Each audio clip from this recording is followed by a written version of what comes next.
Really good.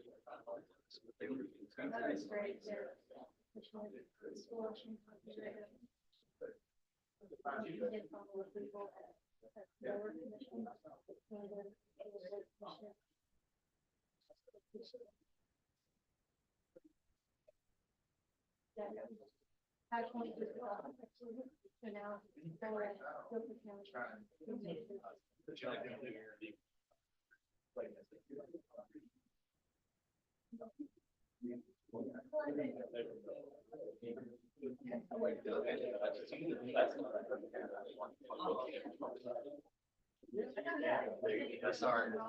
That's my. She's doing on his.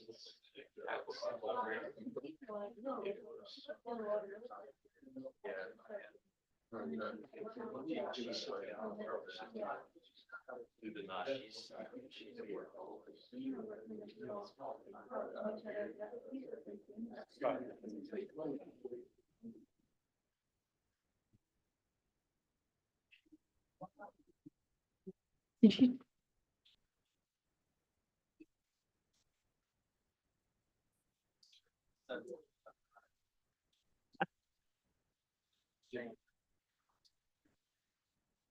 Renee, where are you advertising those candidates at?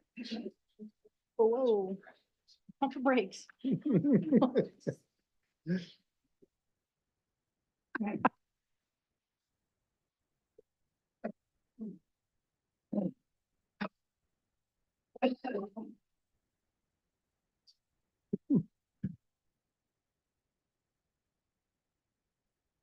Fan.com.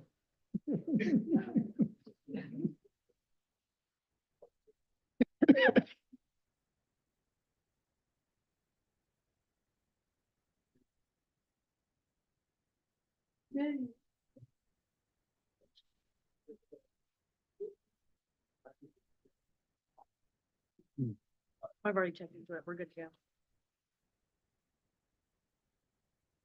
Free.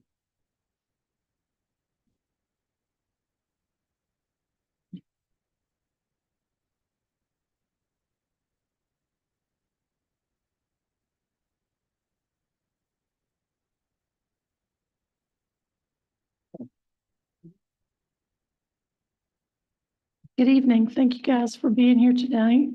City of Graham Council meeting, November 12th, 2024. Call this meeting to order. I'm Mayor Jennifer Talley. And if you please will bow your heads for the invocation. Ricky, would you like to give it? Yes, ma'am. Let's pray.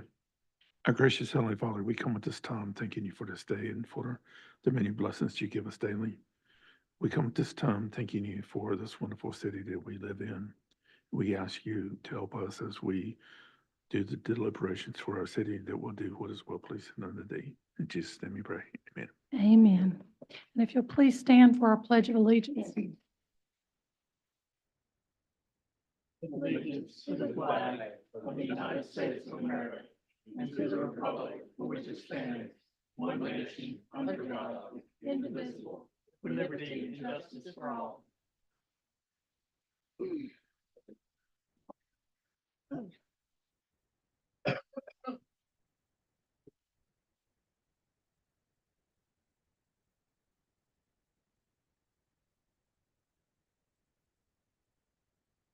I just want to take a minute to recognize the events that we had this past weekend.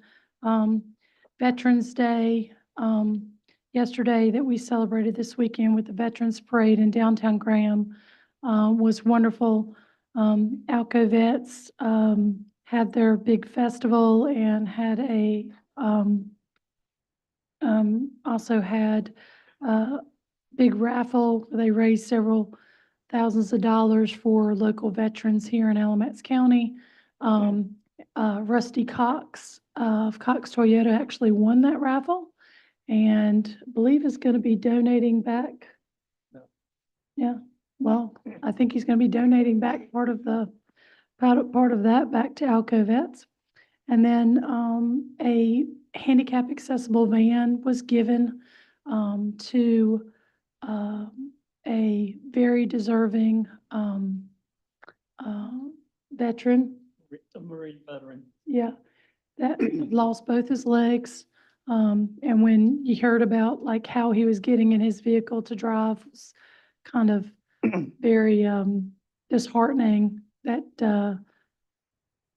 that people have to go through that, you know, just to be able to get around. So this is a life-changing event, I'm sure, for him to be able to have a fully handicap accessible van and be able to just wheel his wheelchair directly up into, and he's a young fella. He's only like 37. yeah, 37. So it's just some really wonderful things. We say a pledge of allegiance to our flag tonight. It just, we just had such a wonderful time this weekend, and encourage everyone to thank a veteran this week for their service. We have two wonderful veterans here. Bobby here was it was a colonel. Yep, in 30 the- years. in the military and retired, and Bonnie also. And you were in the, I was in the Air Force, uh 25 years. so, and so we appreciate you and thank you for your service to this country and appreciate all that you do. So now, Graham firefighters and police officers deployed to Western North Carolina, Hurricane Helene. I'd like to recognize Chief Cole. Would you like to come forward?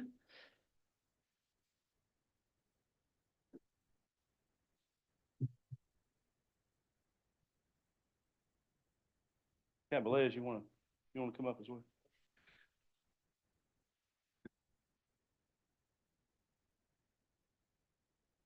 Madam Mayor and City Council, just want to take a moment of your time and recognize our firefighters and police officers that deployed to Western North Carolina over the last month and a half.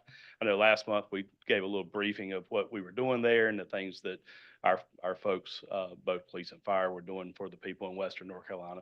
So at this time, if it's okay, I'll bring up our police officers and firefighters. You want to say anything before they come up? Okay. Come on up, everybody. And while they're doing that, I just want to say thank you to City Council for the support that we had for the deployment and for our city manager for authorizing that deployment to Western North Carolina.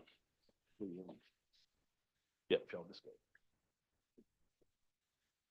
Mr. Boney has requested that y'all make 2 lines with the tallest in the back.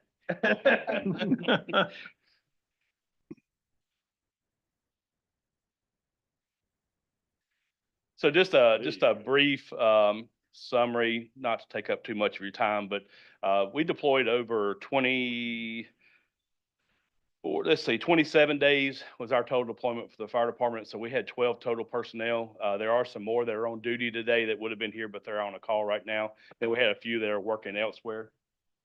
Thought maybe that was them. But these fine firefighters here, like I said, deployed over 27 days. There were 7 different deployments that made up that total time frame. So some of them deployed multiple times, some of them just a time or two. Share about please. We had 3 separate deployments, a total of 15 days. We sent units up there 3 weeks in a row. It's 14 total officers. We have a small sampling of the rest of them are either off duty or working currently on something else. But yeah, they and just like Chief Cole was saying, they deployed to 4 separate locations, including Asheville, Buncombe County Emergency Management Center, Hendersonville, and Lothian, I think it was. City I never heard of, but conducting many operations just to help with security, safety, and assisting other state resources that were in the area. Can you name off the gentlemen that are not here, both firefighters and police officers that are not here? So we have an opportunity to know who they are so we can thank them outside of this presentation. You go ahead, because I'm going to think All about right, this in just a second. Not here are Sergeant Way, Sergeant Rains, Corporal Hopkins, Corporal Cross, Detective Dizelle, Officer Campbell, Officer Phillips, Officer Riley, and Officer Shazad. Will we please extend our heartfelt appreciation for their service to both our community here, and to that community in Western Carolina? Yes, ma'am.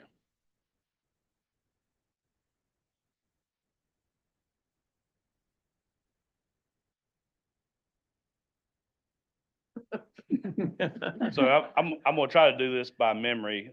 Engineer Josh Branson, he works full-time with the city of Greensboro. He's not here. Engineer Joey Wilson is not here. He works for the city of Greensboro full-time. David Turney, he works for Gilran Fire Department out of Randolph County. He is not here. Who else am I missing? Josh Wilson. Josh is actually off today, and Chase Drill, who's one of our full-timers, could not make it due to a previous obligation, so. And Blake Epps, one of our part-timers. Yeah. Put me on the spot, Mayor. But we all just, want to thank you much. We appreciate what y'all have done so much. And thank you very much for what y'all do. Thank you for your service. I know I've heard from wives and loved ones that this whole thing, and I was really glad that you guys recognize how hard it is on them and switch people out. And I think that was a good choice, because I think having an opportunity to kind of decompress from that situation is definitely something that was needed. It's good to be there for your fellow citizens. We're all family here, right? And we did, we put the wives and loved ones in a text message group while they were gone, and that way we could communicate together, talk about what they were doing. I could share with them what I knew the guys were doing while they were deployed, and if they needed anything, we were there to assist as well. Yep. Thank you so much for your. Can I have y'all turn sideways and squeeze in? Act like you love each other. Sorry. And council, if you'll stand up behind them, please. Oh. Stand up.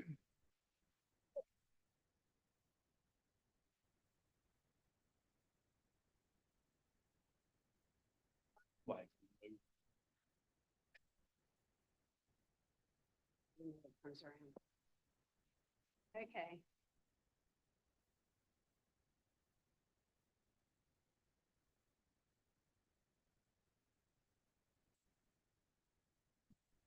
thanks, everybody.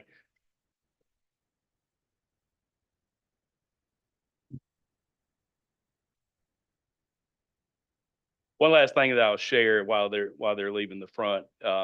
We made a lot of great connections while we were there. We already had some of those in place, but we were there and made a lot of great new connections. And in the event that ever happens here, I can assure you that the folks that we met and other folks from across the state would pour into Graham, just like we poured into Western North Carolina. So, yep. All right. Thank you very much. Thank you so much.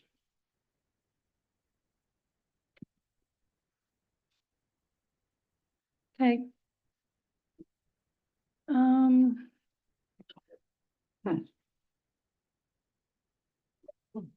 The agenda item for NCLM has been postponed to a later council meeting.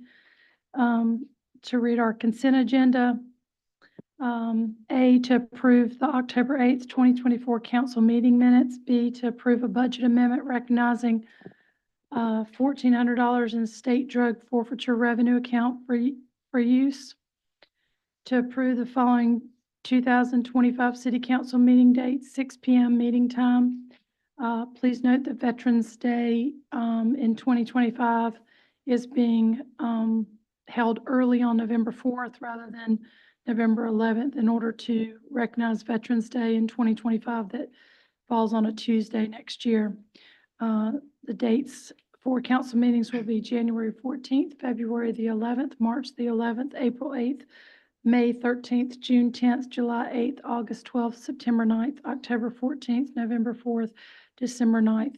D, to approve a budget amendment of $595,000 for the purpose of 3 parcels totaling 12.056 acres adjacent to Bill Cook Park for the from the Tier family. E, to approve a budget amendment of $162,155 for the cost of upgrading 4 traffic signals at the intersections of Marshall Street and Elm Street, Pine Street and Marshall Street, Pine Street and Melville Street, and Marshall Street and Albright Avenue. To approve F to approve a project budget ordinance for the Recreation Center's Accessible Parks Grant Improvement Project for $119,437 with a local match of $26,250 for ADA entry doors and an ADA family restroom. G, to approve a budget amendment appropriating funds for $150,000 to purchase additional water meters. H, to approve the acceptance of a kaleidoscope sculpture created by Robert C. Anderson as a gift honoring Carrie Worthy, retiring Executive Director of Alamance Arts, and to install the sculpture at Graham Regional Park. I, to approve a revision to the personnel policy regarding the Christmas holiday schedule for employees except for Public Works and Utility Departments to Tuesday, December 23rd, Wednesday, December 24th, and Thursday, December 25th. J, to approve tax releases in the amount of $1,549.70. And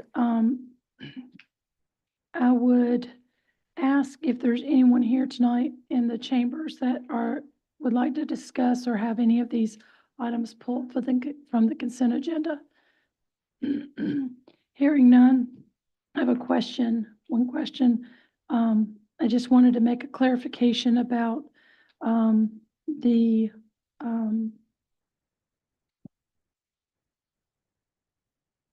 was the 1,400 for drug seizure monies? What was that for?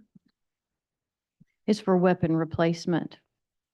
There's one, I believe, that's 20+ years, and there are some that are beyond the routine replacement schedule. Okay, and then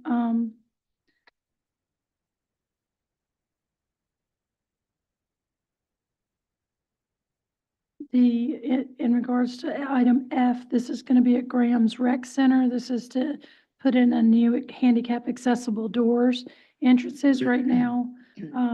We don't have handicap accessible doors or a ADA family restroom. So we'll be putting those in with this grant. And then I wanted to ask about the sculpture with Carrie Worthy, whether there would be a separate presentation on that. Yes, Mr. Worthy has a personal obligation on Tuesday evenings. We did reach out to him, but he may be available once the sculpture has been put in place for a ribbon cutting of sorts. Okay. Love to have him here. He did so much for Alamance Arts and for Graham, and we'd like to be able to honor him if possible. And then you checked on the water meter cost, right? Yes, we did. Okay. And then in regards to the Christmas holiday schedule, there's no changes other than to the days, but the amount of days are the exact same as they have been. So I didn't know that people could discern that from the way it was written, but Yes, it's just to let still 3 everybody days know. at Christmas. It's still the same, but just the way the days fall, that we have to reschedule those sometimes. Correct. So is there any questions from the council? No, ma'am. Do I hear a motion to approve the consent Madam Mayor. agenda? Madam Mayor, I make a motion that we approve the agenda as written. Okay, do I hear a second? Second. All in favor? Aye. Rezoning 4.7 acres off Hanover Road and Jeffrey Street. A public hearing has been scheduled to consider rezoning 4.7 acres from I-1 light industrial and RG general residential to CR conditional residential to construct 53 townhomes off Hanover Road and Jeffrey Street. The petitioner has requested this item be tabled to December 10th, 2024 council meeting. And so I own some property. I personally own some property that isn't contiguous to this property, but close proximity to this property. So I have to abstain from this. So I'd like to ask the council to allow me to recuse myself from this issue, and then call on Mayor Pro Tem Ricky Hall to call for a motion to table this item. I make a motion that Mayor Jennifer Talley be allowed to recuse herself from the rezoning for the 4.7 acres off Hanover Road and Jeffrey Street. I second the motion. All in favor? Aye. Okay, so All right, we have this case here before us, and it is recommended that we table it. Do I hear a motion to table it? I make a motion that we table the rezoning of the 4.7 acres off Hanover Road and Jeffrey Street to the December 10th, 2024 meeting. I'll Second. second your motion. Okay. All in favor? Aye. Aye. I make a motion that we allow Mayor Jennifer Talley to come back into session. I with us. second the motion. all in favor? Aye. Thank you. I didn't go up and down because it was just going to be tabled. So, and this was being requested to be tabled by the petitioner themselves. Thank you for coming tonight. We greatly appreciate you coming. The next meeting on this issue will be December the 10th at 6 p.m. Thank you so much. Amendment Development Ordinance Distance of Recreational Open Space. City Council will consider an ordinance amendment to Article 4, Division 12, Section 10.249, Open Space Provisions for R12, R15, R18 zoning districts in the Development Ordinance, adding location requirements for recreational open space. I'd like to recognize our Assistant City Manager, Aaron Holland. Thank you, Mayor. And what you have before you, we were asked to bring back somewhat of an image to show what it would look like. Oh, I'm sorry.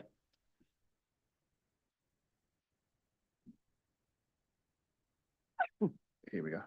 To kind of see what it would look like to have that 1/4 or 1/8 requirement to place the open space in specific areas within a subdivision. Like we were discussing prior, I don't think it's necessary based off of the language that council approved a couple of months ago, because I think it already forces a developer to sort of integrate it within the flow of the subdivision as they're designing it already. If you see on the screen above, the sort of hatched area there with sort of that purple box, that's a property that I selected and then used the orange to highlight what a 1/4 extent will look like, and then the blue hatches will indicate what a 1/8. So as you can see, you're covering a lot of space as it is. Like you really necessarily don't even need to do anything because it's going to already sort of take care of itself. Staff still is proposing that we allow the language that was approved a couple of months ago to be what's in place.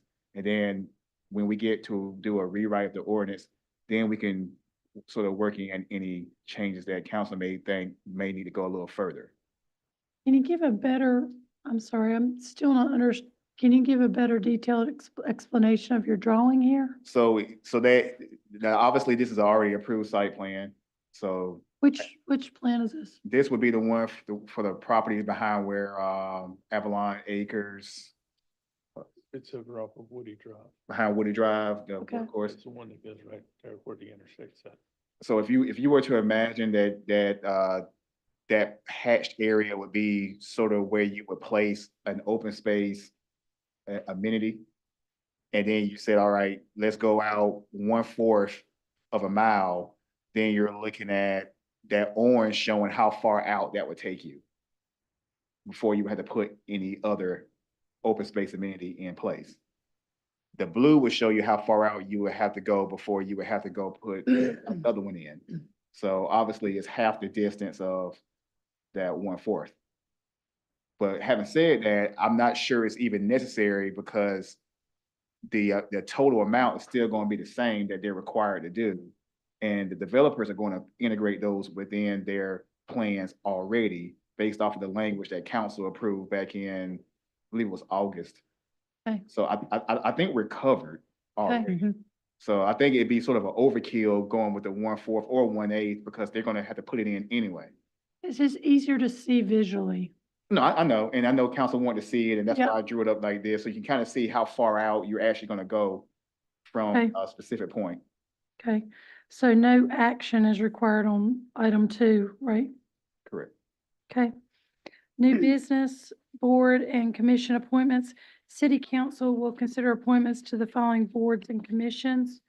The Appearance Commission Tree Board, we have one vacancy.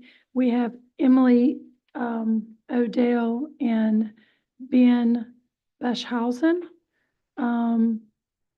Graham Historical Museum Board, we have Gail, we have one vacancy, Gail Walker and Thomas Matherly. And on the Historic Resources Commission, we have two vacancies, Ben Beschhausen and Thomas Matherly. I personally would like to hold off on the second appointment and continue to advertise the Historic Resource Commission. I'm fine with nominating Ben Beschhausen for that board. I would like to nominate Gail Walker for the Graham Historical Museum and Emily Odell for the Appearance Commission Tree Board. That would give each person that had applied one of a board assignment. Some people applied for 2 boards. So you were saying, Ben, how do you say your name, Ben? Boyshausen, thank you. I knew it was German, I will, Did I ruin Okay. it? Did I butcher it? so you were saying, nominate Mr. Boyshausen for the Historic Resources Commission, Right. Gail Walker for the Graham Historical Museum Board, and Emily Odell for the Appearance Commission? Correct. Okay. I'll make the motion that we approve as the language you guys have spoken. Are you okay with that? Did you want to say anything? Okay. Okay. with that? Okay. All in favor with electing this slate as Emily Odell for Appearance Commission, Tree Board, Gail Walker for Graham Historical Museum Board, Historical Ben Boyshausen for Historic Resources Commission.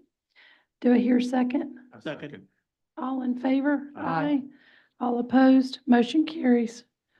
Thank you for being willing to serve. We'd like to select a firm tonight for the Graham Regional Park Master Plan. And for this item, Mayor Talley, I would request that our Parks and Recreation Director, Brian Fawcett, be recognized. Somebody else was going to be here tonight. I believe there was a change of plans. Okay. What? They're laughing at me. I don't know. I just said there's a change of plans.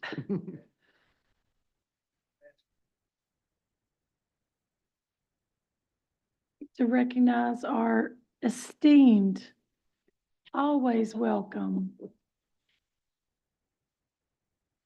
one of my favorite guys to see, Ryan the Faucet.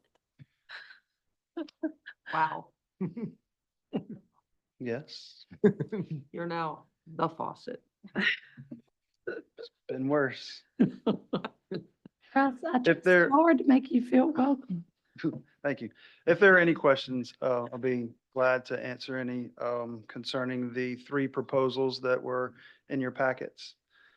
I've read them a few times now. I'm kind of getting mixed up on some details, but I've got a spreadsheet with the differences and ready to discuss them if needed be. So I guess the biggest question that I had is like, what would you attribute there's a big difference in price, like astounding difference in price. Mhm. Um, And that is not my world, so I can't make that make any sense. Because I am not in the master planning business or a private company. So I really can't tell you that difference. Aside from time spent on the ground here, having meetings with our community and getting to know our community and that sort of stuff. And there's some differences in the number of plans that are proposed to be developed. And then One company has 3, one company has 2, one company has 1 plan in kind of the draft phase. And then once that progresses and kind of the community picks, okay, this is the direction we want to go towards with the one that proposes 3 and same thing with the one that proposes 2, then they'll put more focus towards that and likely, again, come back and do more community input and community outreach. So aside from kind of the boots on the ground within our community and the man hours that that's going to take, I can't explain the difference in the prices. Well, if you didn't know the price and you just saw the proposals, So the Recreation Commission, as our advisory board, was given the proposals without the cost sheet on it. 1A recommendation was Withers Ravenel, 1B was Benesh. And that's the most expensive and the least expensive. So go figure. But again, they did it just on proposals alone without the cost.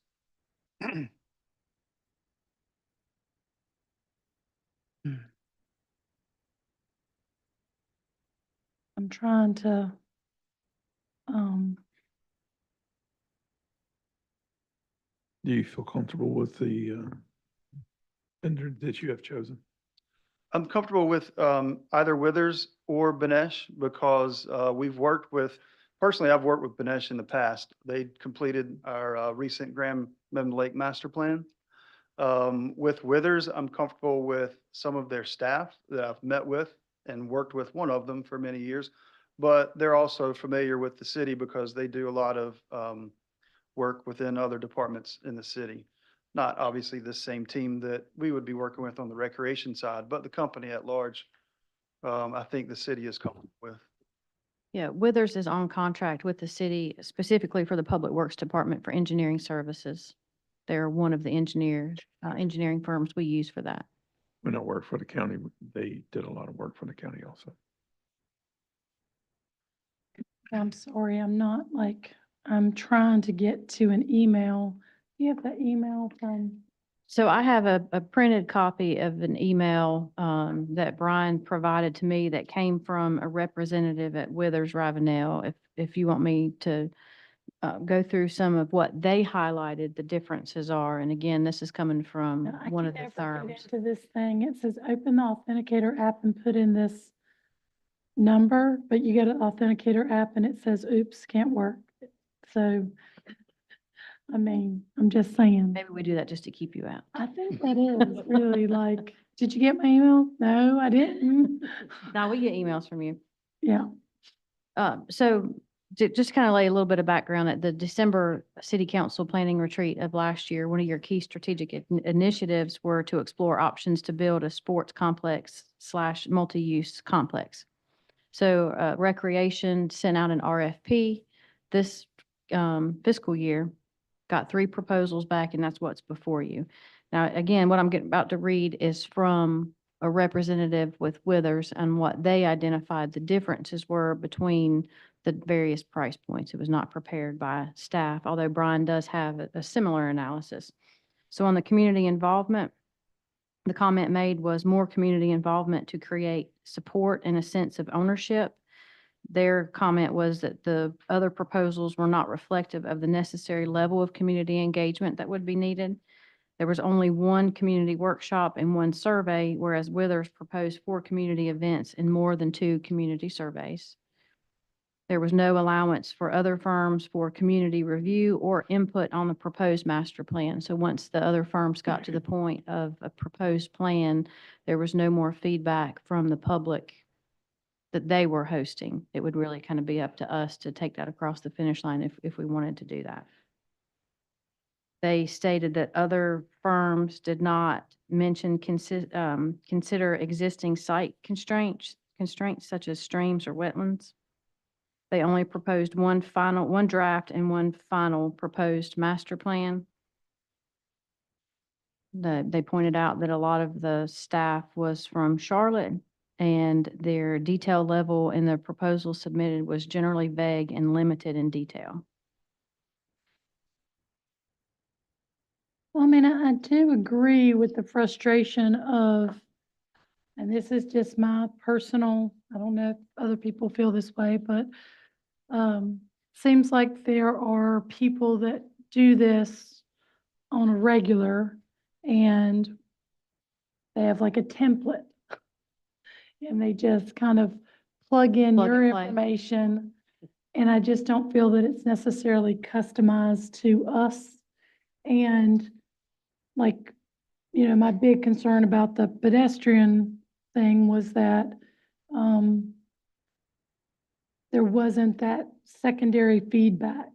That once they got something together, and this is a pretty big project, and once they get it together, that there isn't that second revision of, oh, wait, there was a misunderstanding, or, you know, I don't think this is where we were going here with this.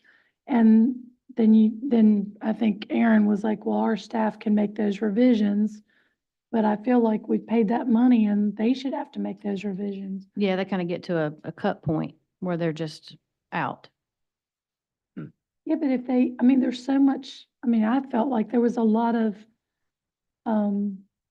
things that they, I don't know, maybe not intentionally and not even really like, not even blaming them, but just not being from here, like I felt like they didn't understand some local nuances that we have. Yeah. And so therefore, until you like read the draft, you don't know, like there's some pretty big changes that need to be made, or maybe they went in a direction that maybe they should have gone in a different direction, or like the organization of it, what didn't seem to fit. Also, it seemed to be a little bit more, I don't know, when, like, one of the examples is that at the beginning of like the master plan for the pedestrian plan, I would have expected to have a list of all of the most important things that we want to focus on, but that's not how they organized it. But it took him explain, even though I had read it multiple times, him saying, you know, well, they're not really giving any one thing priority over another, but they call the table priority projects. So I'm like, I mean, it's like, you almost feel like it's like they're just trying to plug in stuff into a template. So I do think that whoever we use, if we do use Benesh, I would like to have some sort of, and I know they set a range, but I personally would like to make sure that we have some opportunity to kind of review their initial draft and give some direction and make sure that they are able to, like, we still have them on the hook to make those changes. Not Yeah. just walk away from the project and say, oh, well, we made this, submitted, and you may or may not like it, but we're done. Yeah, I understand. And I think each area has its own uniqueness so that you can't necessarily plug and play a plan that's going to work for Graham that would be the same for other jurisdictions. Staff, we're willing to work with any firm that's selected. I do think you get more community engagement and a kind of a wider shot at what your plan is going to look like with Withers. And of course, that does come with a cost.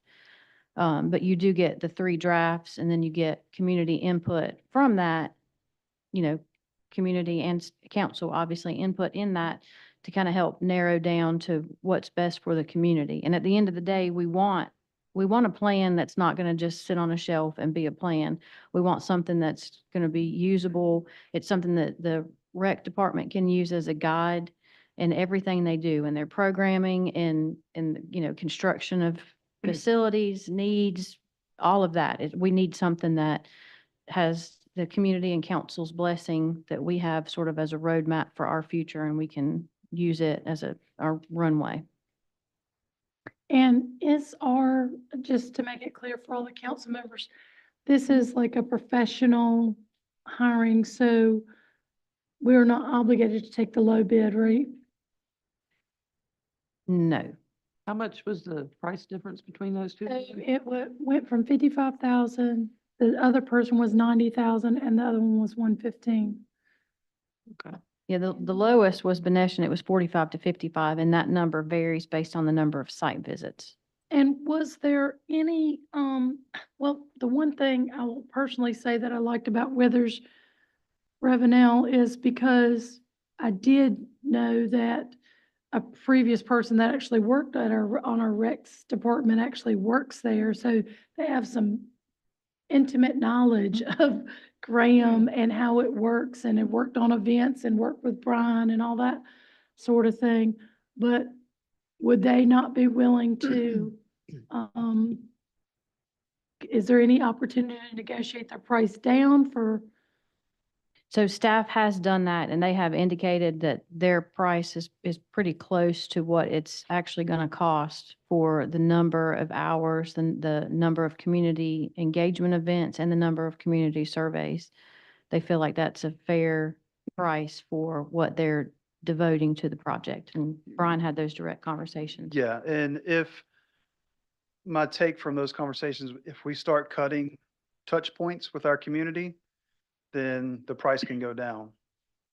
So meaning, if we wanted to ask them to come to Graham fewer times, then that's less travel, less staff cost, and, you know, all that sort of stuff. So yeah, the price can come down. But I mean, it's not really apples to apples. And you kind of, you know, Megan went over the differences in the two proposals. Honestly, the third one, for me, they didn't have that, or didn't show anyway, much experience in the recreation world. They did a lot of streetscape stuff and that sort of thing. So that one was kind of out. If there was ever a debate of, well, why not go to the middle one? They didn't show the experience in the field in which we're trying to develop Graham Regional Park. So it left those two. And again, if we wanted to start cutting down on cost, we'll cut a lot of the touch points. We may cut some of the planning that they do. And my experience has been, to address your concern about just here's our plan and hope you enjoy it. You know, working with Graham Eben Lake Master Plan, Benesh had a plan, like, here it is, what do you think? And staff had input on that final plan, but the community didn't have input on that final plan. And so that's a big difference for me. And again, as Megan alluded to, having community buy-in for this development that's going to take years to do is significant in my mind. We get one shot at this kind of initial phase. And yeah, I've got dreams and I can build something in a minute and I'll be happy with it, but it's not Brian Fawcett's park. So to have as many community members as we possibly can have to give input, and to have multiple opportunities for them to give input. I've been here long enough. We've done 3 master plans while I've been here at various different levels, 2 comprehensive for the whole department. And we can send out invites and put it in papers and social media blasts and everything. And we would have probably about as many people as we have in this room right now coming to give that input, if we only have 1 and maybe 2. Which is kind of disheartening whenever you're getting ready to spend millions of dollars in taxpayer dollars if we pull off some of these facility improvements or just new builds. And to have that few of people kind of leading that direction is like, yeah. And then we're going to get a whole bunch of folks who are mad because it didn't go the way they thought it should go. Well, where were you when we asked for input is always my retort. And so to have multiple chances to get in front of the public is huge. I agree with having the public input. I also think that we need to, I mean, it's my input as a citizen, as a taxpayer, as just a private property owner, would be that I would like to get some professional input from somebody that has experience and knowledge about making some of the recreational opportunities revenue generating. Mhm. And I don't know that the general public necessarily has that knowledge. You know, I have the knowledge of how to make my business revenue generating, but I don't go out and build stadiums and profit centers for recreation. So, I think another part of what you're saying with getting back input, I think it's important for us to also like go to other places that have been very successful with this. Greensboro, I think, has a pretty successful park there that stays full and has done really well. And there's, I'm sure, many others, but like who are the people there, the key strategic people there that could maybe come give some input at those meetings and really have a lot of valuable feedback Yeah, for us. I've spoken with, organizations in our area who, one, run facilities such as that, and this is on a soccer level, at this point, but they also have programming inside other facilities that are revenue generating. And again, every single weekend, they've got a few hundred teams going to this area and then to this area. And so I've spoken with them, and again, I have a vision for what it looks like on that end. But we also have to remember who's using it every single day Yeah. of the week. Right. Of What are we course. doing for our folks too? So and then sometimes those are two different facilities.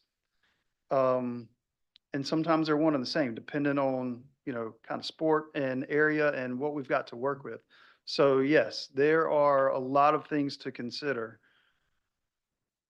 We've got 100 or so acres, give or take, out there that I've been ready to develop for many years now. So I'm glad to see that council is putting this as his interest. And we get one shot to do it right. So Well, I do think that we need to have more than just like, here it is and take it or leave it. But is there an opportunity for us to apply for any grant funding to be able to help pay for this? To develop the master plan? no, most grants don't give you money to develop master plans. They're on the back end, a lot of these companies will say that we have experience, and what their final deliverable is you can feed it right into a grant application, and, in the presentation or proposals, their, I guess, level of success for grants is listed in there. Each of them, I think, has a page showing how many grants they've gotten and the dollars that equated to for different municipalities and other organizations. But on the front end, there's not much that I know of to pay for a master plan. And you said you tried to negotiate the price down? Yeah, and again, they, if we're willing to cut some of the things that they propose, then it'll reduce the price. I wouldn't say that we could get close to what Benesh's proposal was. No, No, but no. if we did, Can we get we close to the matched- middle one yeah, the Possibly. 90,000? I don't know. I without mean, cutting the things you think yeah, are important? I don't know. Madam Mayor, what number are you talking about for the Withers proposal? It wasn't clear from. Theirs is, they have more steps, if that makes sense. They have, like, for the, What dollar amount though? total is 115,000. And another question, if I could, on the Benesh proposal, any relationship to our planning board member? Is there any familial, I don't know. I don't Nah, think so. unusual name? I'm just wondering. Yeah, not that I know of. They're out of Charlotte. At least the guys that I have dealt with are out of Charlotte. I don't think there's any connection. I don't know. Madam Mayor, one more question, I guess, more of a legal one. The difficulty, I think, I don't remember the amount, but if it goes above 100,000, doesn't that require a bid process? I'll be glad to weigh in here. Most of the statutes deal with purchase of like, apparatus, equipment, or construction. This is more of a service contract, which is largely absent from statutes in the process. But we did require an RFP. We put that out, got 3 proposals back, but we did not require that they would be an engineer, an architect, construction manager at risk, which is really the other kind of subset to how you have to move within the statutes.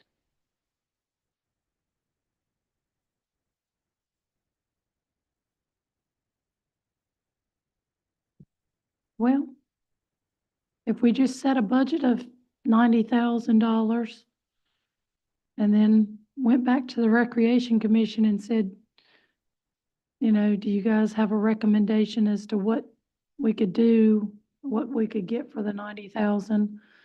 And try to work back to that number. I don't know. But did the committee or department go to the low bidder to ask how much it would be to add whatever additional meetings it is that you think ought to be necessary? No, sir. And you've worked with Benesh before? Yes, You said on the lake. yes, They did the one for the lake, right? yes. What was the length of time it took to complete the lake master plan? We started pre-COVID and we found, I think you guys saw it in late 23, early 24. So I'm going to guess a 4-year time period. Again, there was some issues with the pandemic there. I wouldn't blame it all on the pandemic by any stretch, but there were some issues there. Do you remember what their original length of time they quoted? Like for this process, everyone quoted 12 months. Oh, for this one now? Well, this one I know everyone quoted 12 months. I meant for the lake master plan. Do you have any idea? No, no clue. I would imagine the same, but I don't I like know. the lake master plan. I thought it was good, but what did you feel like? No, I thought it was good too. I was sometimes frustrated with the length of time it took, but on the flip side of that, I wasn't pushing because I didn't feel like the city was in a position to move forward with a lot of the recommendations that were kind of coming in the plan. But I thought it was well done. Again, because they did their community input during the pandemic, it was tough. We had some surveys, as every company will do, and we had 1 or 2. I think they had a couple of different meetings at the lake itself. I attended one that was at night. I think they were there earlier in the afternoon as well to try to get input from that community, from the lake users specifically. Our staff on the lake side of things had already started collecting input even 2 years prior to the master plan, because I know how difficult it can be to get community input. So we started it early because not everybody can be there on that one day that they're coming to talk about what you want to see at the lake. So we added that into that plan as well. That was a couple of different years of input, 2018 and 19, I think, and the plan was started in 2020, if I'm recalling dates correctly. Internally, from a staff perspective, because we begin our budget process in January, when it opens to departments, it's due by February. So looking ahead a year, we would just like to know sometime in the next month or so, if possible, what vendor the city council would like to choose so that we Right. can incorporate that into next year's budget planning. So I'm really talking about 26, when we begin in January of 26 to plan the 26-27 budget. So we would have a document in place that city council had reviewed, that the community had reviewed, everyone had input on, so we could incorporate any of those items into the CIP and have a plan for moving forward. Since Benesh didn't really have like, kind of the way it was organized out, the way Withers, has theirs done, is it possible to go back to Benesh and ask them if you had to do this, so we could be kind of comparing apples to apples? Sure. So to increase the number of touch points in the community and the number of draft plans? Are those the two major? Yeah, I think factor? so, and it's no sense in getting Bolton to really look at it, but the other thing is to go to Withers and see, is there anything that they see as maybe, ways that we could, decrease costs so that we could be more, their bid could come in more competitive. Okay, I don't know about going back to Benesh. What they submitted, I don't think they were serious. They were figuring low bid, we'll get it. They were serious, they would have put some more specificity in what they were gonna do. And to go back to say to them, you need a little bit more detail here. If they were serious about it, they would have given, What did the RFP say? I mean, it said a lot of things, or It you, was specific? yeah. Mm. Agree with Bobby. I mean, You think they they- just that was- lowballed it they to just lowballed to it. get it? Yeah, absolutely. I mean, honestly, at this point, asking any firm for modifications once, because, the RFP submissions are public. We've made them public anytime they've been requested. So to go back and ask any firm for modifications once we've provided copies of the RFPs with dollar amounts could be construed as giving one an advantage, over the other. I mean, the other two companies were fairly close within, what? 25,000. Yeah, Yeah. they were fairly close, but They had theirs given is serious nowhere thought. near. right. The, Oh. Kadesh was definitely an outlier. And sometimes you get what you pay for. I mean, Yeah, I want to be a good steward of the taxpayer dollars, but I don't want us We to don't, we don't put want to ourselves redo, in a box either to where, we don't want to get don't a get a good halfway product. plan and have to redo it either. right, Spend money on top of it. to Right, make it exactly. Usable. I don't think we want to, end up with a bad product and then we won't be happy. So, but I mean, Is Oh, this pretty consistent with what, with what, I mean, I know it's a lot of work, but that what you pay engineers to come up with for a master plan? And ideally, like, I know that when the master plans are used so that you can get grant funding to actually fund them, right? So that's part of it, but part of it is we want to know what the community wants in their recreation facilities. What's a priority to them? What's a priority to our city council? Like Brian said, he can come up with all sorts of ideas that he thinks are great and are going to work, but it may not be indicative of what the community wants. And at the end of the day, that's who we're serving, is the community. So we want to have facilities that are reflective of their needs, their wants. And obviously in community, that includes staff and city council. Ryan, do you think that having 4 community, outreaches, that's what the top proposal said, right? 4? Somewhere in that neighborhood, yes. Do you think that's too many, or do you think, I don't think you can have too many. okay, And Withers it says up to 3 up to 3? Okay, for Withers. okay. The draft plans up to 3, yeah. And again, for community engagement, in my matrix that I did, for Withers, I have in-person and virtual opportunities, workshops, surveys, walk-in tours, presentations at local festivals and events, one-on-one and small group interviews, distribution of info through social media, identify a need to work with bike groups, athletic groups, and nearby communities. So again, they went in a little bit more detail than the others with knowing our community and again, because they have a staff member who was once our staff member, they've got an advantage there. And it is what it is. But they're using that advantage to their advantage. right. I guess it's hard for me, Bobby. The reason I was saying that about Benesh is because one of the comments that Withers brings up is that they're going to do up to 3 park concepts. What did Benesh say? Are they going to do? One. So, I mean, And I they're think- doing 3 times the, Yeah, but it's again, I agree with Bobby, though. We could get ourselves into trouble going back and saying, No, no, no. hey, can yeah, you, and can you that's add fine. this? That's fine. I'm not saying that. I'm just saying it's difficult for me to like really compare apples to apples because it seems Right. like Yeah, but- everybody was bidding on something different. No. If you they look all at had the number of- same RFP. Yeah, they did. And if Yes. you look at the number of plans they quoted in their proposal, so Benesh was one plan and it was 45 to 55,000. Bolton and Mink were up to 2 conceptual site plan alternatives and it was 90,000. Withers Ravenel was up to 3 and they were 115. So if you look at the number they quoted, dollar number and the number of plans, they really kind of stair step per plan.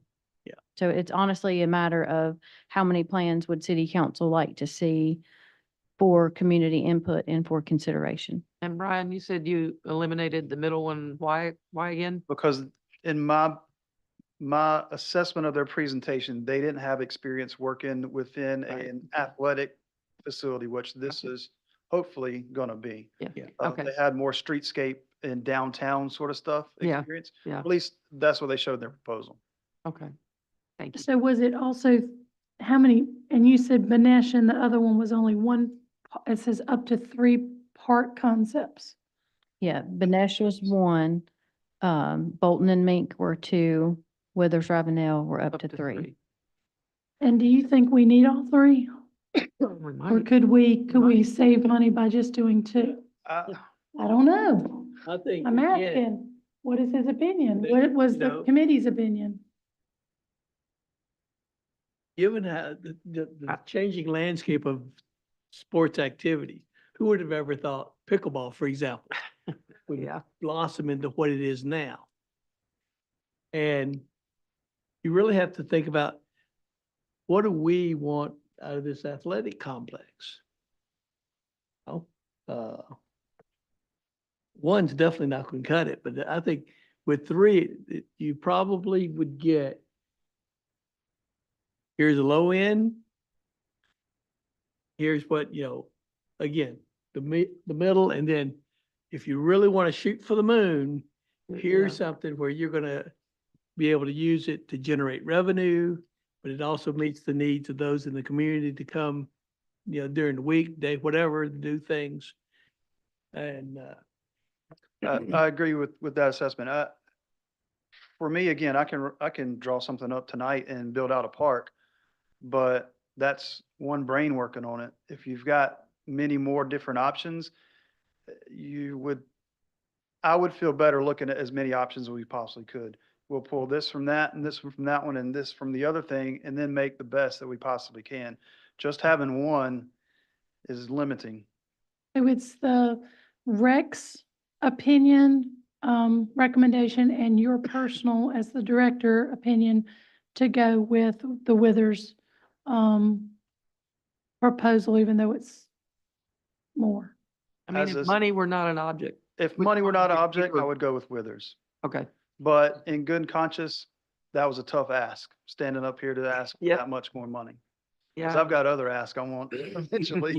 yeah, And I will say the RFP said at a minimum, the following elements are expected: site plan with cost estimates. So that was one element that was required, was at a minimum, one site plan with cost estimates. And Benesh met that requirement. They did. I think if we look, I have friends who take their children to traveling, baseball, throughout the area. And just about every weekend, they're having to leave this area because there's not a facility available. So what we're proposing is a wonderful idea.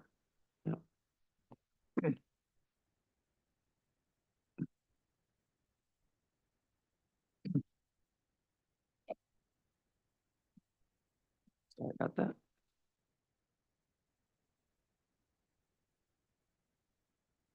do we make a motion? What's your feelings? I'm fine with the Withers, proposal. I think you kind of get what you pay for. Mhm. I want to do it once and do it right, and not have to come back and make excuses or have to have it redone again. And, yeah, This isn't budgeted, so just be aware that we would need to add to our existing, we do have the item budgeted, but it's just not for this, right? No, there's nothing budgeted for this. So what you have before you, in addition to selecting the appropriate vendor, is a budget amendment. The one that was included in the packet was not to exceed 55,000. Should you choose another vendor, you would just need to modify your motion for the Okay. amount, and I'll just do a new budget amendment. Okay. All right. Does anybody would like to, is that all, Brian? I'm just here to answer questions. I had to convince Brian that pickleball was the next big thing. He did not want to hear it. Don't believe everything you're told. He did not want to hear it. He's like, don't tell me one more thing about pickleball. I said, Brian, everybody loves it, man. He loves it. Yeah. I will say, if we do this and that, I would like to see some sort of mountain biking out there. And I think me and you talked about a pump Yes, track. sir. Yep. To incorporate something different into the community. I think it'd be huge. Mhm. Pump track. And also a running trail where you could have a marathon out there. You two- might have to buy me some more land for that. Well, I mean, where you could have a course of 13, half a Yeah, marathon. yeah, for sure. And Oh, we can get into details When later. you got I 100 agree with acres, you could definitely, I Yeah. would think you could have something like that. I think if we had more, Yep. we. Okay, do I yeah, that's- hear a motion on the floor? Madam Mayor, I make a motion that we approve Withers as the vendor for the Graham Regional Park Master Plan and approve a budget amendment not to exceed $115,000. I second your motion. All in favor? Aye. All opposed? Motion carries. Thank you, council. You're welcome. Have you ever had a council soap recreation board? We love this. We love your department, Brian. Oh, Goodness gracious. pedestrian, the pedestrian plan, update discussion. We're going to ask that this be put on next month's agenda, right? That's correct. We had a meeting with Mayor Talley to go over some of her concerns. She was, And we made them. and we made them, and want to make sure you had enough time to review those 11 edits, so we can put it on next month's agenda. We can move on with that one then. Okay, so no action item on this. There's a public comment of, I think this says John Thompson of 34 Midland Park, Greensboro, North Carolina. And is he here? I think he left. I think he left. Oh, was it, huh? Oh, it says topic is annexation. Yeah, the one that we tabled Oh, okay. next There month. you go. Right. Any, okay, Megan, did you have any? Well, This is still the public comment. John didn't sign up, but Okay, I'm sorry. Go ahead. yeah, I didn't know that John wanted to speak. I'm sorry. he spoke to me about it. Okay, Evening, council. Name is John Wooten. I reside at 387 Carolina Circle, Graham. Just had a comment. Bobby and I were talking. We're next door neighbors, actually. And we have a situation, the segment of Hanford Road between the four-way stop there at the Mako Body Shop and the traffic signal at Moore Road. The speed limit is 35 miles an hour.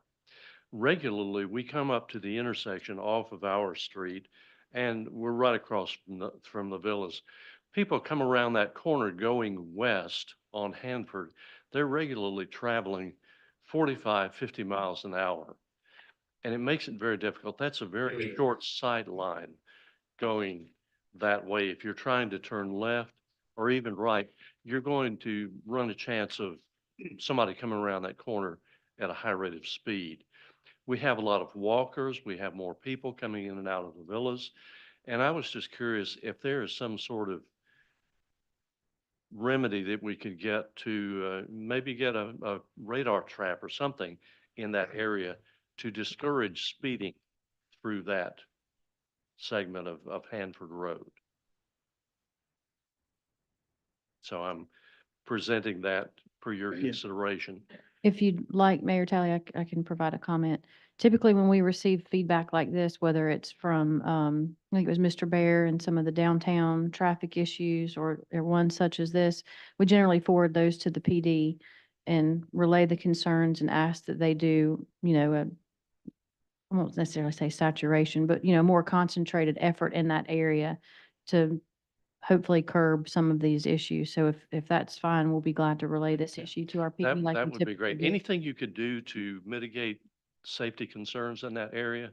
I know especially we have a lot of people who are walking, coming down Carolina Circle, Jefferson, and then Carolina Circle.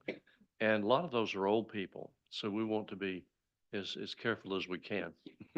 Yeah. Like Bobby and Ranger and some of the You put folks. him in the old category, is that what I'm hearing? Well, I'm old, he's older.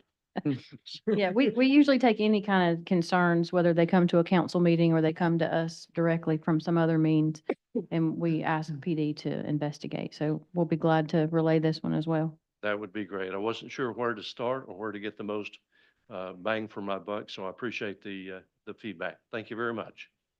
We had another complaint for asking for the police to see if they could please set up to monitor speed, which was on Gilbreth Street. Aaron, help me out. What's that cross street that goes, when you turn right on Gilbreth off Main and you run into Wayne's Brewer's house?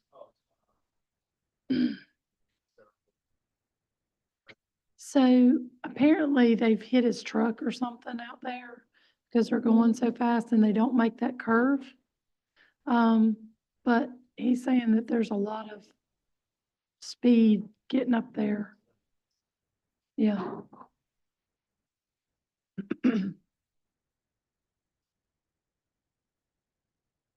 Have we had any, work done on the boarding houses or the Airbnb concern that was brought up? by Yeah, a as resident a it couple currently months sits, it's still in the planning board review stage. I think the challenges that we have is that there have been a lot of court cases that have really limited the enforcement levels that you can take on Airbnbs in particular, because they're not looked at in a way that's any different than someone leasing out a house. So I think just trying to make sure, and I know Dean and them have been looking at it for the last couple months now, just trying to figure out what can we put on paper that we actually can enforce. I think that's one of the biggest challenges, is that we just don't have words that we can't really do anything with. So I think right now it's still in the planning board review, and at some point it'll make its way to council. What's your thoughts, Steve? I see you smiling. Well, just to clarify, I don't know if you were here the night that I brought it up about a resident saying that basically this person can stay in the house for, what was it? It was like $50 or something. It was something very minimal. A night, make the reservation the same night. There's no refrigerator, no stove. It just seems like a halfway house or not a typical hotel room for travelers. And I think what their concern is that, they're finding drug paraphernalia, that kind of stuff, in the houses. And that's just not what the intent there was, unfortunately. But when you rent something so cheap like that, they don't want to have prostitution, all different kinds of stuff going on there, drug deals, that kind of stuff. And I'm concerned for them. It's in a very nice neighborhood, and, it's not fair to the neighbors to be allowing a property to be used in that way. I think the vacation rentals will be a fairly simple and easy thing to address as far as a text amendment and getting that on the books. So I think, they didn't, since it's all in that same group, they didn't want to send one without the other. The biggest obstacle we're seeing right now, is with the boarding houses. We can put all the language we want in the books. How are we going to enforce it? And I've posed this to Cameron. I rent the biggest house in Graham, let's just say it's 6,000 square feet. I go to the landlord and say, I want to rent this house. They say it's going to cost you $2,000 a month. I sign my lease with them and I bring 5 of my college buddies over and let them move in with me. And they pay me rent. How are you going to enforce it? We can't. You can't enforce it.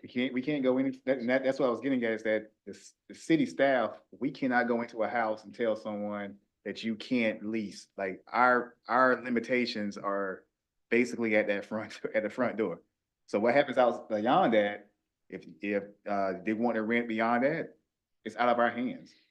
The only- I think Dean is right on that. Right, and the only thing it's gonna accomplish with that part is the people that are the law-abiding citizens, that if we did have that on the books, there's gonna be a few that come down here and talk to planning about getting their permit to operate a boarding house in Graham, and maybe they succeed and get it, but there's ones that don't. And I don't think we have an aggressive enough, department to do enforcement. We're not a proactive enforcement of ordinances. We're a reactive enforcement of ordinances. And what I mean by that, we react to the complaints that we get, which is pretty common in just about every jurisdiction. If you're going to be proactive, then you're going to have that person that's going to be applying for administrative search warrants. Do we want to get into that? Do we want our code enforcement officer applying for administrative search warrants because you come knock on my door and you start asking me questions about a boarding house? I don't want to talk to you. I'm not going to give you any information because I'm not that person that's going to comply with the city ordinance. How are we going to enforce it? So then we get into a large legal question there, and I've asked Cameron to reach out to the league and see if we could get some conversation with their staff. And I also asked for Brian and Bill to come to our next meeting so I could address some things with them and maybe we can kick some things around. I've done a lot of research. I've done a lot of calling. I've done talking to a lot of towns and municipalities. And it's that framework that we put in the beginning. We can't use a non-discriminatory verbiage in our language. So how are we going to classify a boarding house when you say, well, 5 unrelated people? Are we getting close to a discriminatory practice there? Because they're not related, we're going to call it a boarding house? I don't know, but there's a lot of language that needs to really be looked at and addressed, and how are we going to get to that point? And then we get to that point, how are we going to enforce it? Well, Bob, Burlington's had a lot of problems with boarding houses. I think y'all have had some lawsuits and stuff on that, haven't you?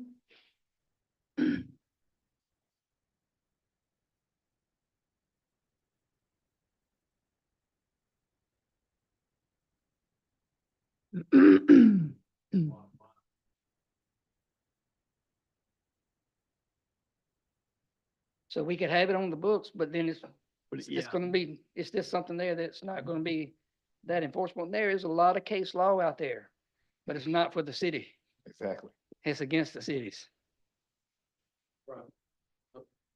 Mm-hmm. I'm missing though, what is the problem that you're looking for regulation for? I don't even know how we got on this subject, quite frankly. How did we get on this subject? We're just addressing, we had a concern from a resident that said that the person beside them was renting their house out for like $50 a night. And they say they're Airbnb, but they're basically using it as a boarding house. And I said, well, I don't think we allow boarding houses in Graham. And according to what we have now. And so I asked staff at the last city council meeting, a couple meetings ago, It's been a few months ago. Yeah. But the problem is to that, look into what we could tell that resident. yeah, and it's tough because they are on Airbnb. I saw the property you're talking about, so they did go through that channel. So, I mean, we can't regulate how much someone rents their room for, because Airbnb, 2 families can be in Dean's house because that's how it's set up. And Dean sets the price based off of what he's comfortable with. If that person's comfortable with a $50 per room versus someone down the street that's doing $250. We can't look at them differently because one is going at a higher rate than the other one. Now, granted, you get what you pay for in certain cases, And, I think that's probably some of the issue, but that's where the city is unable to get involved when it comes to how much someone is gonna rent their space for. And I think that's unfortunately a position that we have to take, is that, we have to let the market do what the market does. I, I think we're on a good path, thinking in the process of vacation rentals. That was easy. I think we're on a good path there, because if we go to a time period, not 2 days, we set a minimum amount of time you can use to call that a vacation rental. Whether it's 30 days, whether it's 60 days, that's gonna stop a lot of things. Because if Right. you gotta sign a contract every 30 days, or you gotta pay for 30 days in order to be classified as a vacation rental, that's gonna stop that boarding house. Now, in the Burlington case over there where they was running the boarding houses, they circumvented Burlington. They say, okay, we're not gonna call it a boarding house anymore. We're gonna call it a vacation rental. You don't have any ordinances on vacation rental, so we're gonna be grandfathered in. So Burlington come back with the ordinance now. I don't know what the day is, how many days it is, but it don't apply to those boarding houses that are operating over there now, because they were already operating. I think without what the conversations that we've had in our, council meetings, that we are on a good path, but we just need some legal experience there to say, yes, that's gonna be good, yes, we can enforce that, or no, we need to look at a different angle. Or we can write something, put it on the books, and just be non-enforceable. Okay. But that's not really why I was here tonight. I was here about something else. I just got drug into that. So have you reached out to Raleigh, Durham? Those, how is theirs structured? They all, when you talk to them, all the planners, when you call them in, you talk to them, that's their number one thing is, we've thought about it. We're trying to work around it. We don't have a good answer for it. How we can have the definition of what we call a boarding house, but how do you enforce it? Then if I was your code enforcement officer, I would take that extra step. I would be writing administrative search warrants. I would be writing court orders and asking judges to let me have some bank records, and I would just see how these deposits were going in, if they were checks, and maybe we could put a case together. But it's gonna take somebody on a law enforcement side of it, not just a regular code enforcement officer that can run with that task. Okay. Thank you, Dean. Thank you, Dee. I had reached out to Megan just to let the rest of the council know that the Alamance County is looking for brownfield site submissions. And y'all, did y'all submit anything, or? Aaron's on that committee. And, yes, we have the 300 East Parker is on there. Okay. All right, thank you so much. And then the last thing that I had was also about having more of a police presence in downtown Graham on the weekends, especially Thursday, Friday, Saturday, Sunday. We had, a pretty scary shooting there on Main Street last weekend, and I was pretty upset about the fact that when I went over there and talked to the people that witnessed it and were working at the bar there, at least what one person told me, and I don't know everybody there, but one of the people there that identified themselves as security said, I said, well, did you not call 911? And they said no. And I think that's a big problem for me. It's one thing to have somebody, discharge 16 rounds on Main Street in Graham. Those bullets could have ricocheted off any building. They did quite a bit of damage to Griffin McClure's building, shot out 2 storefront windows. And then for the business owner to be like, well, I'm not going to say anything. And then they said, well, we know who the people are, and not identify them to police. That's a real problem for me. you're part of the problem when you, as a responsible business owner, are not reporting those kind of things to law enforcement.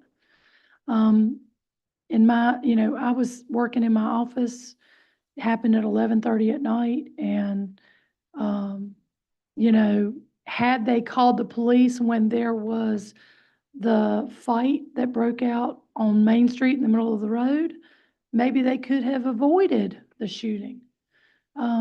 But there was probably 15 to 20 people outside. Those bullets could have hit anybody. The more concerning thing is that where that person was shooting from, they just happened to get that parking spot. Had that parking spot not been available, because the majority of cars were parked there on Main Street till 11:30 because of the movie theater and all that.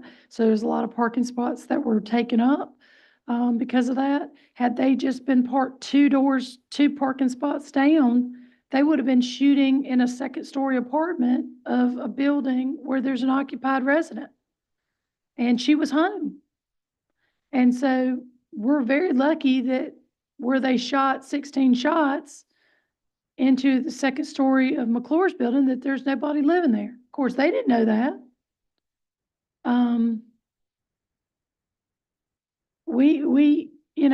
We continue to replace brickwork downtown for people that hit them after bar crawls and over-serving of alcohol. Something needs to be done. The over-serving of alcohol in downtown Graham and the number of drunk drivers on the weekends is too much, in my opinion. I don't know if we need to set up stops, I don't know what you call those. Checkpoint stops or what, but, then also last weekend, there were two guys that came out of a bar that were being belligerent, in my opinion, from what I heard from the officers that did come down there. They were a public nuisance, a public disturbance, cussing and everything at the law enforcement. Law enforcement was just down there doing a patrol. They didn't do anything about it. Those same drunk individuals came into the Graham Soda Shop, assaulted my manager. One of them got charged with assault on a female. The other one was trespass from the property, of course. But wouldn't listen to law enforcement, belligerent with law enforcement. This is just not our Graham, and it's not what we have several bars down there with very responsible owners. I've never seen anything like that happen with Hi-Fi Records. That business, I think they close like 8 or 9 o'clock, right? Closes And at 8. they Yep. just, Yep. don't ever as far as I know, don't ever overserve. I don't ever see any kind of problems, but the liquor sales and the sales late at night, causing, that sign's been knocked down around Court Square like 5 times. And then the last bar crawl, they took out that whole brickwork that we just paid to put up. We got to do something, because this is just getting out of hand. And when you watch the shooting from the video cameras, it is very, very disturbing and really upsetting, because this is not the Wild West. This is not a high crime area, and it's not a inner city area. And that's something you would see in an inner city area. And the fact that nobody was calling the police, that should have been calling the police. If you're if you're having higher security for your facility, that's the first call you need to be making. And people say, oh, they didn't call because they didn't want it to come back on them. And then I was asking law enforcement, did anybody get arrested for DWI? Because it clearly shows on camera, both the people in the vehicle were drunk. They left the scene of the incident and came back to the scene of the incident drunk. So, I don't know, but I have a lot of concerns about that, and I really want us to be doing something proactive, not reactive, about the overconsumption of alcohol in downtown Graham, and have more of a police presence down there. Sorry. Something that the police. It chief was, needs it's to very, I mean, address. we could have absolutely lost somebody over Yeah, something but I so think it's- stupid. I think it's a matter that needs to be addressed with the police chief. What is she instructing our policemen to do? Yeah. You know, we want them to enforce the law. There are other aspects of that incident, altercation, or whatever you like to refer to it as, that are being investigated that aren't necessarily there for public consumption. I'm talking I'm not even talking, really, it's just the mayor, but I'm just talking about, I was there and it was very upsetting to see that. I mean, just shot after shot, wasn't it, Bonnie? I mean, it was really, Looked pretty scary to me. I mean, if that, literally, if they had been parked 2 parking spots down, Yep. Bella, the girl that lives there, well, there's 3 apartments up there. I mean, you'd had 15 shots in her was- window. It was shocking. And what's the first thing you do when you hear a shot? You go to your window. I mean, might not be the Not me. smartest thing to do, but I'm most hitting the people, dirt. they want to see, like, was that Mm. firework? Yeah, I mean, it is, though. People do that, and they go, I'm not saying it's the smartest thing. I'm just, you're trained in the military maybe to avoid that, but a Get young down. girl, I could see her going to the window and end up getting shot because she thinks it's fireworks or something like that. Yeah. It was bad, yeah. But, do you have anything? Anything, Aaron? Our Christmas parade, we, Oh. December 7th. What'd you say, sir? Yeah, I'll get to him. Go ahead. Christmas parade, we're gonna need council to have another special meeting. Can we do that tonight as long as we have a consensus? I mean, that's up to you. I mean, can you do it? Sure. I'm not gonna say you can't. Okay, But the Christmas parade route is the same route that the Veterans Day parade. Right, so I don't have any material to show you, but what you approved for the Veterans Day parade is the exact same route that's shown on the Christmas parade, because I think they use the same, Yes. show, thing, so. yes. Use the same numbers and everything to line up everybody. Yep. Everybody, yeah, lines up on Parker, comes down Main Street. So we need to. Can I make a motion that we approve the road closure for December the 7th? I didn't bring the application, but it was sent in from the, Business For the Association. GABA Mhm. Christmas parade. My laptop's about to die, so you have to forgive me. It's on, the battery save mode right now. I think it's from 8 AM to,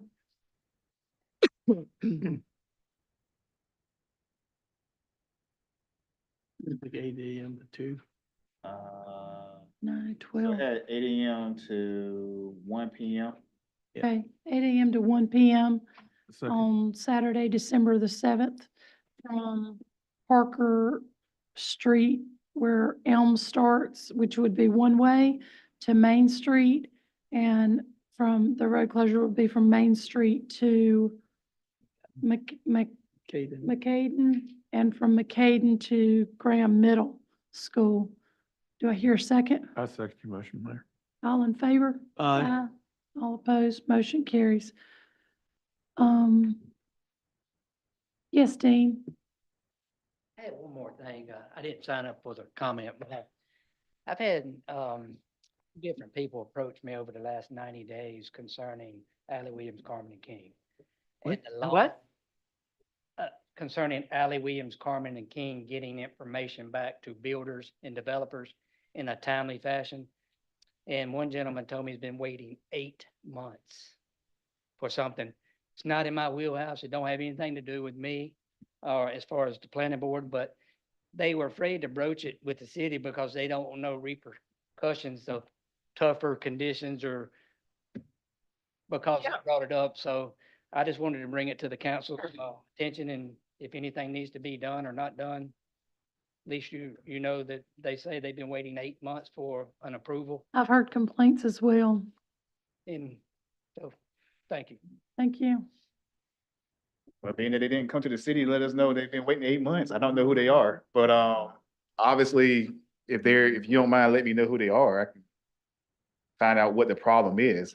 I just don't know who the person is. Okay, well, y'all can talk about that. Yeah. Renee, do you have anything? Okay, No, ma'am. Vicky?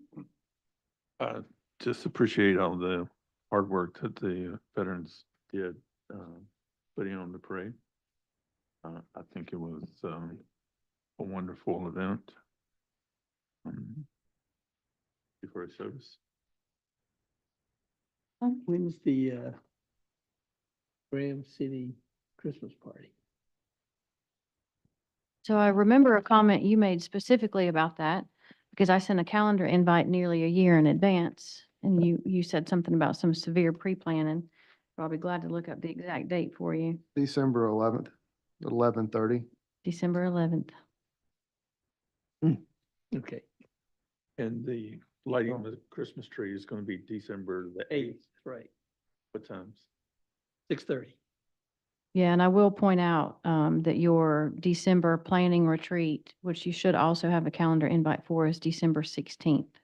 We'll send more details as far as time and agenda as it gets closer. We have a planning meeting coming up. Are we gonna do one of those strategic planning things like we did that day? Yeah, that's the December 16th date. I knew it was. I remember the comment you made. I gave you too much notice, apparently. Probably we're getting older, we're forgetting stuff. That's what we have the calendar to begin with. You have anything, Bonnie?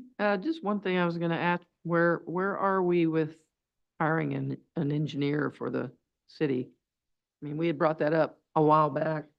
Have we, have we done anything with that or? Yeah, we've provided in the key strategic actions, cost estimates, even advance of the budget for the current fiscal year on what it would take to hire that. And I don't recall during like the budget workshop or any of that where we had support or an indication to move forward with that.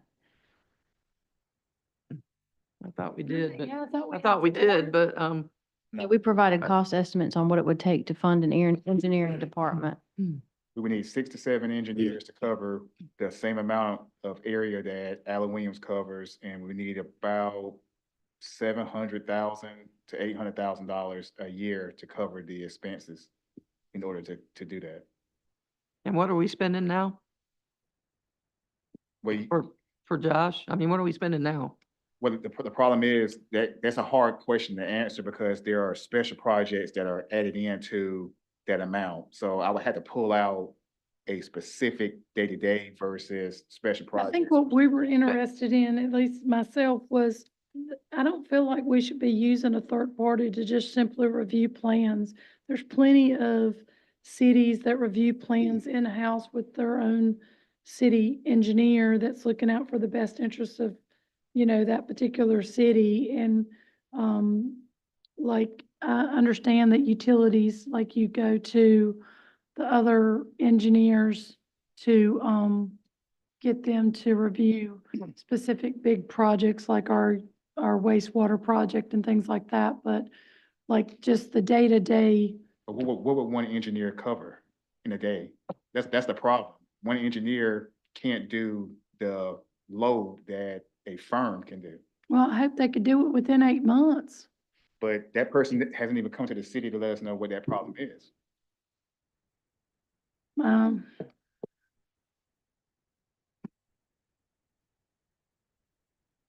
So you're saying we'd need 6 engineers to do the work of, Easily. And we provided the municipalities in the area and their workload and the number of engineers.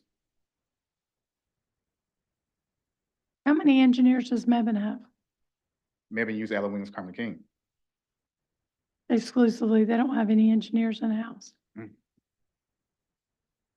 Well, hey, Chris Rollins told me that they use, what is his name? He probably bills through Allen Williams, Carmen and King, but Talking about friends, yeah, that's Josh for us. So they dedicate a point person, just like Elon. Elon has a dedicated person. They use Allen Williams, Carmen King. So they have a dedicated person that's through the firm, but that person has to use the backing of the whole firm resources in order to do all the reviews. One engineer cannot do the reviews that a firm, I can show you the stacks that we have back there. One person could not do that. It's not enough time in the day.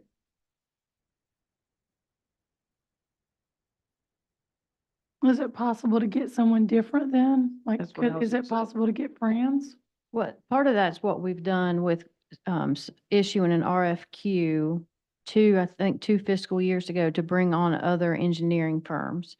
So we don't exclusively use one engineering firm like we have in recent years. We've brought on Withers, not just for the public works side of the house, but also for utilities or anything else that comes up. And we brought on Hazen, not just for the wastewater treatment plant project, but also for day-to-day engineering needs.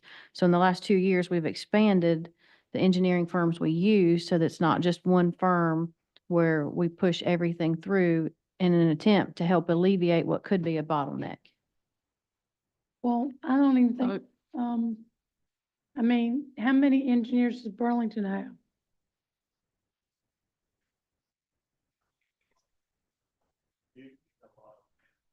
About 6, 7 contractors.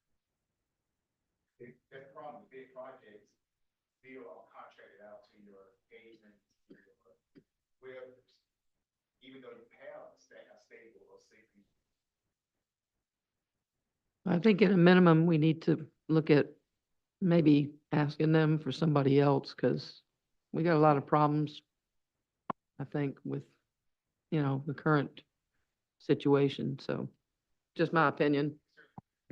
Yeah, and I think it would be helpful if, even if they don't necessarily want to broadcast it in an open meeting, but if they would come to us with their specific issue to make sure that we're getting the full set of facts from every party who's involved to make sure that we move forward in an appropriate manner. And if there is a fear of retaliation, if we know about it, we know about a specific person who brought forth a specific concern, we as staff can help monitor that through the process to make sure there isn't any sort of retaliation or even unfair treatment to the other party. I mean, I think we owe it to people to make sure that doesn't happen.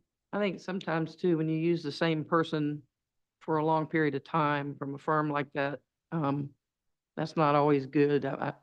Seems like they should rotate them around a little bit. So you get some different people.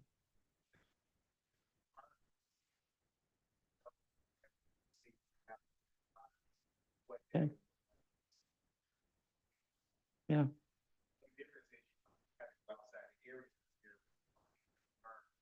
Within our immediate area that has that level of personnel. So you have to go to Greensboro, to that area. And it's gonna be pricey, but it would give a comparison on as far as what we're looking at if we were to entertain someone further. And I would work on that.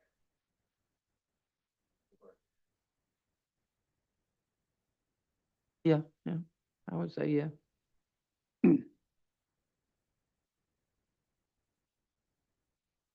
So, Okay. so last question, our TRC, they're supposed to be reviewing the plans as submitted, right? And not to be making, and if they find something that's not in compliance with the ordinance or whatever, then, the developer then is to address it. But are they to be adding requirements that, to the, to a developer's submission?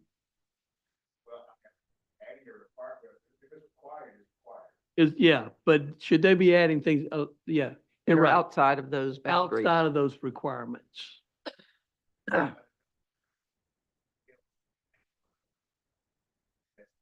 Yeah, because it seems, I've heard comments made that plans are submitted, issues are found, then they resubmit the plan, and all of a sudden, more issues are found.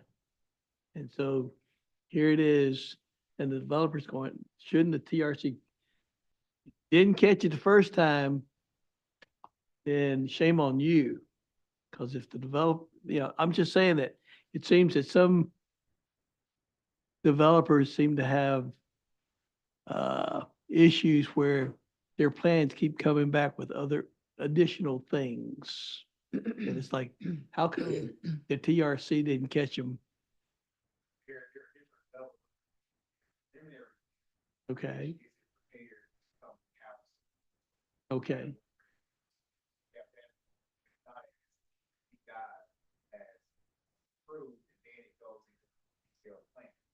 At that point, you're diving all into the bare bones of that plan where things maybe weren't the plans weren't as detailed as they were before. Because council doesn't need to have certain level of Right. detail on site plan. It's a site plan. It's not a construction drawing. So I think, from that standpoint, you will have instances where things are going to be discussed further that may not have been discussed in the prior, especially dealing with stormwater. You know, for what y'all see, it's just an area, this is where it might Yeah. be. When you get past that point, now you're diving deeper into the topography and the way that it's going to run and making sure that the calculations work out, that the water on the property is leaving at a rate that's not creating an issue for the people downstream. So all that gets looked at after the fact. So if there's anything brought up later, yes, it could happen beyond the preliminary site plan review. Okay, I'm just concerned about The goal Our- keeps moving, the Yeah, goalposts keep goalpost moving. moved, Yeah, and we're being Yeah. overly Yeah. bureaucratic versus, hey, we want to work with the developers. We want to, make recommendation. If you see something, hey, instead of waiting for the formal process to say, hey, you need to think about that, just, Instead of them having to come back 2 or 3, 4, 5 times. Well, we, I think You the know, concern, I think the concern that's also comes ridiculous. from like, you can ask every person on here and they're gonna have their opinion about reviewing a set of plans, and there's not a consistency where you're reviewing a set of plans and just making sure that they're compliant. That set of plans is stamped by that developer's engineer, and that engineer's license is on the line Mhm. to make sure that they're compliant with what the rules are. So, I understand that it's important for us to have an engineer that reviews those things, but, for years and years and years, we didn't even have anybody doing that. You just had a developer, years and years ago, when? years and years ago. I've been here for 17 years and we've always had an engineer. But I'm saying, what I'm talking about is like years and years ago, developers would come, I'm talking about like long time ago. before you. Like Long time decades ago? Yes, that, That there wasn't an engineer stamp? no, it wasn't. People did have engineered stamps, but what I'm saying is that developer hired their own engineer and brought to the city their engineered plans, and the city approved them. And now it's like, here's a second tier of approval you now have to go through with a different engineer. And it's fine to do that, but the review needs to be done, and it needs to have clear and concise reasons for why you're making changes. Because what costs these developers so much money is all these changes of the engineer plans. They're outrageous, as you well know, how expensive, they can make or break a project. And, I think we need to be very, accommodating, I think, to development, in a way that when they review it the first time, we have a full list of things. I understand that things sometimes will come up, but again, I agree with Bobby that it shouldn't be every single time they review it, you just feel like you're just getting delayed and delayed and delayed and getting one more kind of frivolous thing that you're having to change every single time and keep delaying the project from getting completed or getting started even. If you've got a certified engineer, professional engineer certifying a plan, another, certified professional engineer shouldn't be second guessing that engineer. Mm. That shouldn't be happening. No. Yeah. Just because we had a situation where we could not use it, God, right now, so. I agree with us protecting ourselves. I think we need a secondary review from the city. I'm just saying that when that's done, it needs to make sure that you have like, these are the reasons, these are the things that need to be changed. And obviously that person is looking out for the best interest of the city, but do you think that somebody should have to go to the city 8 and 9 times to get their plans reviewed? I mean, I don't agree with that. Mm-mm.